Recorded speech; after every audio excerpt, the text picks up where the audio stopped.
তখনকার সময় বেগম খালেদা জিয়ার বাবা সুপারিনটেন্ডেন্ট ছিলেন বাগানের। তো এটা আপনারা ওই লেভেলের পরিবার ছিল তাদের।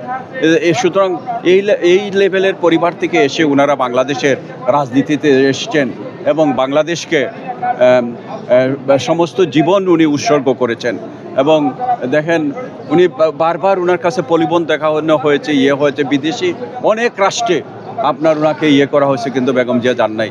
1/11-এর ঘটনাটা আপনারা মনে করে দেই আপনাদেরকে, যখন আপনার ঢাকা এয়ারপোর্টে ওনার জন্য বিশেষ ফ্লাইট দেওয়া হলো, সেই ফ্লাইটটা অপেক্ষা করতেছিল, কিন্তু উনি যান নাই, ফ্লাইটে যান নাই। কেন যান নাই? এদেশের মানুষকে তিনি ছেড়ে যান নাই। এবং আরেকটা নেত্রী যে ছিল নিকৃষ্ট খুনি, ও কিন্তু সাথে সাথে চলে গেছে, সাথে সাথে পালায়ে চলে গেছে, এবং ওর পিতাও পালায়ে চলে গেছে। এই যে এরা বাংলাদেশকে পালাইতে এখনও পালায়ে গেছে, বাংলাদেশকে ধ্বংস করেছে, কিন্তু আমাদের নেত্রীর মুখ থেকে একটা বার এত অত্যাচার নির্যাতন করেছে, কিংবা আমাদের নেতার মুখ থেকে ওদের সম্বন্ধে কোনো কথা শুনেছেন? গঠনমূলক দেশকে ওনারা চান দেশের মানুষ ঐক্যবদ্ধ হোক।